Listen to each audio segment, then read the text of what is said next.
Our next guest, known for his study of racism and its origins, is now looking at it through the lens of being a father.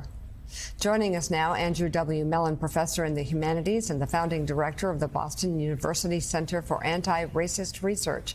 Ibram X. Kendi. His original 2019 book is entitled How to Be an Anti-Racist. Years later, as a father to his then 4-year-old daughter, he realized there was more he wanted to understand about how to raise her to become someone that would fight for equality. And so he's out today with a new book entitled How to Raise an Anti-Racist. And it's great to have you back on the show. Professor, thank you so much for being with us. Tell everybody why you wrote the book. Well, I wrote the book because the more that I researched this issue about race and children, the more that I continued on as a father, the more I realized that kids are actually the most vulnerable to racism. But they're the ones who were least likely to engage about it. And so I wanted to write a book that would allow parents and teachers and caregivers to figure out ways to protect our children from these simplistic messages like dark is ugly and light, is good, so they can grow up to be whole people who recognize racial equality. And your message is that parents should understand that children are already forming opinions at a very early age. Some research says as early as 3 or 4 years old. They do, and that's the unfortunate truth. But according to scholars, by 3 years old, our kids have an adult-like concept of race. By 3 years old, our kids are attaching qualities like smartness and honesty and cleanliness to skin color. And all the while, parents are thinking, and teachers, that our kids aren't thinking about skin color or even seeing it. And so we're not stepping in to counteract those messages, and we need to. It's so fascinating. My 2 youngest kids, when they were young, in their formative years, they grew up, and a black man was president of the United States. And it really, that's the world that they first came into. And I think it dramatically changed the way they look at black and white, the way they look at power structure. I even saw it as they were playing with their friends. And I do wonder, and I don't want everything to go back to Donald Trump. I'm saying that for myself here. But I do wonder, what about children that have been raised over the past 4, 5, 6 years, and they're seeing images? I remember the image of Bobby Kennedy's death in '68, one of the first memories I ever had. But what about one of the kids' first memories of Charlottesville, January the 6th?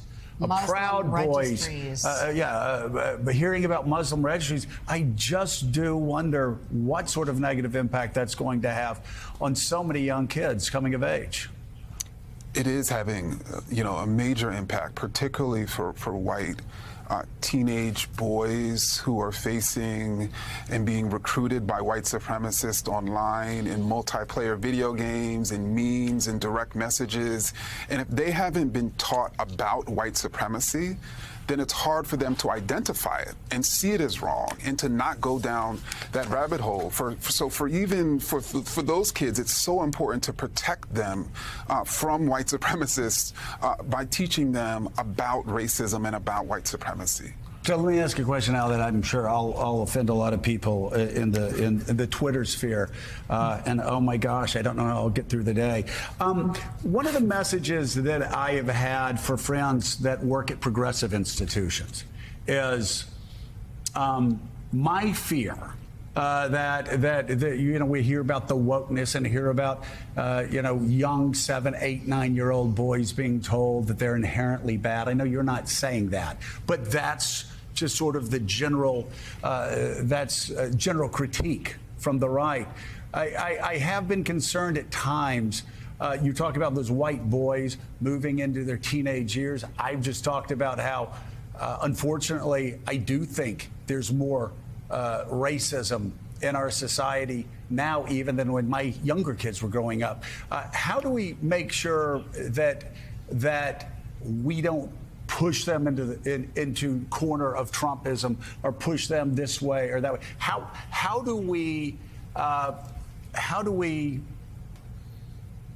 thread that needle, I guess is the best way to put it, to say, listen, here's the history of America. This is what our past is, and let's work together moving forward to a more perfect union, and as you say, a place where anti-racism is actually the norm.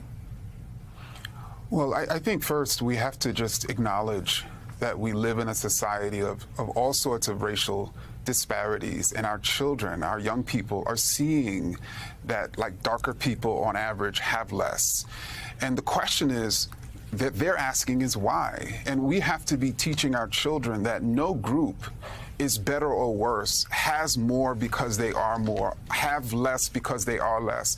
And there's nothing more unifying than the idea that we're all equals, and that the problem is bad policies and not bad people. And we have to convey that to our children. We have to also convey that when we're teaching about slavery, you know, there were white people who enslaved and there were white people who were abolitionists, so that our kids can, so then, you know, those kids can see those white abolitionists as people to look up to. And that's when you tell an accurate story, you're going to tell that type of interracial sort of movement against racism. Hi, good morning, Ibram. This is Eddie, and congratulations on the new book. Let me ask this question about the arc of the book. There's always the talk of kind of being anti-racist. We're anti-something, but that anti-racism is in the service of a more positive vision of the world. So as we're raising our kids to be decent human beings, what is the message in your book about the world that we aspire to live in? Well, I'm happy you mentioned the arc, Eddie, and congratulations on your new podcast. And that arc, first, is we have to recognize that when we engage with children, we have to engage them at a developmentally appropriate level. And so the chapters sort of move from pregnancy to toddler to school kid, you know, to teenager. And really the central message is for them when they're younger to see the beauty of the human rainbow, for them to realize that the way we may be different, we may have different colors and cultures, we're simultaneously the same. And as they get older, for them to see racial injustice and racial inequities as the problem, and for them to not be duped by this idea that those other people who don't look like them or who don't live like them or who don't worship like them, you know, are the problem. And so that they can then connect and learn how to connect across difference. We have to teach children how to relate and connect across difference, because otherwise they're going to be told to rank difference.